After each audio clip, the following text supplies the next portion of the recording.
അൽഹംദുലില്ലാഹി റബ്ബിൽ ആലമീൻ വസ്സലാത്തു വസ്സലാമു അലാ അഷ്റഫിൽ അംബിയാഇ വൽ മുർസലീൻ വഅലാ ആലിഹി വസഹ്ബിഹി അജ്മഈൻ റബ്ബി ഇശ്റഹ് ലി സ്വദ്രി വയസ്സിർ ലി അംരി വഹ്ലുൽ ഉഖ്ദതം മിൻ ലിസാനി യഫ്ഖഹു ഖൗലി റബ്ബി സിദ്നാ ഇൽമാ. അസ്സലാമു അലൈക്കും വറഹ്മത്തുള്ളാഹി വബറകാതുഹു. അൽഹംദുലില്ലാഹ്, അല്ലാഹുവിൻ്റെ അപാരമായ അനുഗ്രഹത്താൽ വീണ്ടും ഞാൻ നിങ്ങളിലേക്ക് വന്നിരിക്കുകയാണ്. നാം പഠിക്കാൻ അഥവാ പറഞ്ഞു തരുവാൻ ഉദ്ദേശിച്ച വിഷയം തജ്വീദാണ്. ആ തജ്വീദിന് മുമ്പായിട്ട് കുറച്ച് കാര്യങ്ങൾ കൂടി നാം അറിഞ്ഞിരിക്കണം.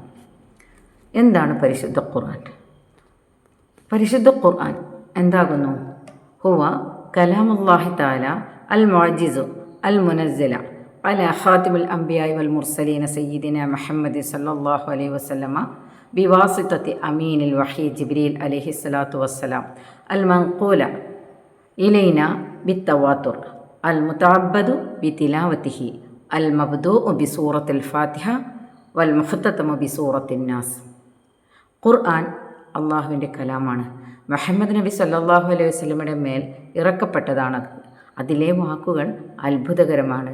അതിൻ്റെ പാരായണം ഒരു ഇബാദത്താകുന്നു, ആരാധനയാകുന്നു. അത് നമ്മിലേക്ക് എത്തിപ്പെട്ടത് തവാത്തുർ വഴിയാണ്. മുസ്ഹഫിൽ സൂറത്തുൽ ഫാത്തിഹ മുതൽ തുടങ്ങി സൂറത്തുൻ നാസിലാണ് അത് അവസാനിച്ചിരിക്കുന്നത്. പരിശുദ്ധ ഖുർആൻ നമ്മിലേക്ക് എത്തപ്പെട്ടത് രണ്ട് രൂപത്തിലാണ്. ഒന്ന് എഴുത്തു രൂപേണയും രണ്ട് പാരായണ രൂപേണയും. എഴുത്തു രൂപത്തിന് പറയാം മക്തൂബൻ എന്നും പാരായണ രൂപത്തിന് മൻതൂഖൻ എന്നുമാണ് പറയുക. എഴുത്തു രൂപത്തിലാണെങ്കിലും പാരായണ രൂപത്തിലാണെങ്കിലും പരിശുദ്ധ ഖുർആൻ നമ്മിലേക്ക് എത്തപ്പെട്ടത് മുത്തവാത്തുറായിട്ടാണ്. എന്താണ് മുത്തവാത്തുർ? വിശ്വസനീയമായ അനേകം വ്യാപന ശൃംഖല.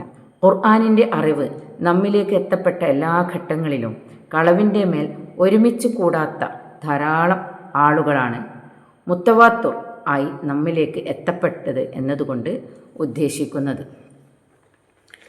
എഴുത്തും വായനയും അറിയാത്ത മുഹമ്മദ് നബി സല്ലല്ലാഹു അലൈഹി വസല്ലമയിലേക്ക് പാരായണ രൂപേണയാണ് ഖുർആൻ അവതരിച്ചത്.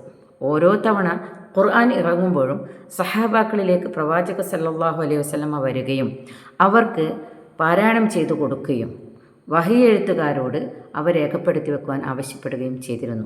വ്യത്യസ്ത ഘട്ടങ്ങളിലായി ജിബ്രീൽ അലൈഹിസ്സലാത്തു വസ്സലാം പാരായണം ചെയ്തു കൊടുക്കുകയും അവ പ്രവാചകൻ്റെ ഹൃദയത്തിൽ മനഃപ്പാഠമാകുകയും അത് പ്രവാചക സല്ലല്ലാഹു അലൈഹി വസല്ലമ അനുചരന്മാർക്ക് പാരായണം ചെയ്തു കൊടുക്കുകയും തുടർന്ന് അവ സെയ്ദ് ബിൻ സാബിത്ത് പോലെയുള്ള പ്രവാചകൻ്റെ വഹി എഴുത്തുകാർ കല്ലുകളിലും തോലുകളിലുമായിട്ട് അത് രേഖപ്പെടുത്തി വെക്കുകയും ചെയ്തിരുന്നു.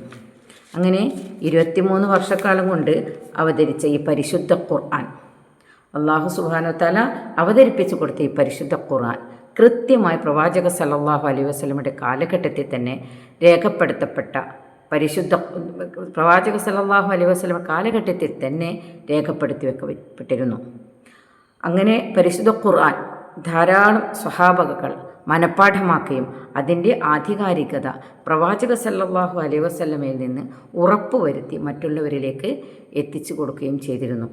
ഓരോ റമദാനിലും ജിബ്രീൽ അലൈഹിസ്സലാത്തു വസ്സലാം പ്രവാചക സല്ലല്ലാഹു അലൈഹി വസല്ലമയുടെ അരികിൽ വരികയും ഖുർആൻ കേൾക്കുകയും പതിവായിരുന്നു.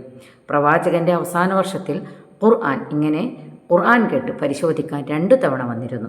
പ്രവാചകൻ്റെ വഹി എഴുത്തുകാരിൽ പ്രമുഖനായ സെയ്ദ് ബിൻ സാബിത്ത് പ്രവാചക സല്ലല്ലാഹു അലൈഹി വസല്ലമ വഫാത്താകുന്നതിൻ്റെ ആ വർഷം 2 തവണ പരിശുദ്ധ ഖുർആൻ മുഴുവനായി കാണാതെ ഓതിയിരുന്നു. ഇനി എഴുത്തു രൂപത്തിൽ നമ്മിലേക്ക് എത്തിയത് എങ്ങനെ? ഖുർആനിൻ്റെ ക്രോഡീകരണം.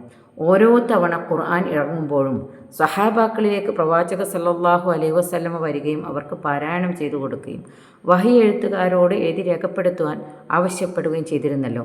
ഇപ്രകാരം പ്രവാചക സല്ലല്ലാഹു അലൈഹി വസല്ലമയുടെ കാലഘട്ടത്തിൽ തന്നെ എഴുതി വെക്കപ്പെട്ട പരിശുദ്ധ ഖുർആൻ സമാഹരിച്ച് മുസ്ഹഫിൻ്റെ രൂപത്തിലേക്ക് ആക്കിയത് അബൂബക്കർ റളിയല്ലാഹു അൻഹു ആണ്. ഒന്നാമത്തെ ഖലീഫ ആയ അബൂബക്കർ റളിയല്ലാഹു അൻഹുവിൻ്റെ കാലഘട്ടത്തിൽ പരിശുദ്ധ ഖുർആൻ്റെ ആദ്യ ക്രോഡീകരണം നടന്നു. പിന്നീട് ഖലീഫ ഉസ്മാൻ റളിയല്ലാഹു അൻഹുവിൻ്റെ കാലഘട്ടത്തിൽ ഇസ്ലാമിൻ്റെ വ്യാപനത്തോടെ അതനുബന്ധിച്ചിട്ട് ആദ്യം ക്രോഡീകരിക്കപ്പെട്ട പരിശുദ്ധ ഖുർആൻ്റെ വിവിധ പകർപ്പുകൾ ഉണ്ടാക്കി ഇസ്ലാമിക രാജ്യങ്ങളിലേക്ക് അയക്കുകയുണ്ടായി. അതിനുശേഷം ഒട്ടേറെ പകർപ്പുകൾ ഉണ്ടാക്കുകയും അത് ഇപ്പോഴും തുടർന്നുകൊണ്ടിരിക്കുകയും ചെയ്യുന്നു. ഇന്ന് നാം പാരായണം ചെയ്യുന്ന പരിശുദ്ധ ഖുർആൻ അതാകുന്നു നാം ഇന്ന് ചെയ്യുന്ന പാരായണം ചെയ്യുന്ന പരിശുദ്ധ ഖുർആൻ. ആ പരിശുദ്ധ ഖുർആൻ എങ്ങനെ പാരായണം ചെയ്യണം, ഏത് വിധത്തിൽ പാരായണം ചെയ്യുന്ന പഠിക്കുന്ന ഒരു ശാസ്ത്രമാണ് തജ്വീദ്. ആ തജ്വീദിനെ കുറിച്ച് ഇൻഷാ അല്ലാഹ് അടുത്ത ഒരു വീഡിയോയുമായിട്ട് വീണ്ടും ഞാൻ നിങ്ങളുടെ മുന്നിലേക്ക് വരുന്നതാണ്. അതുവരേക്കും അസ്സലാമു അലൈക്കും വറഹ്മത്തുള്ളാഹി വബറകാതുഹു.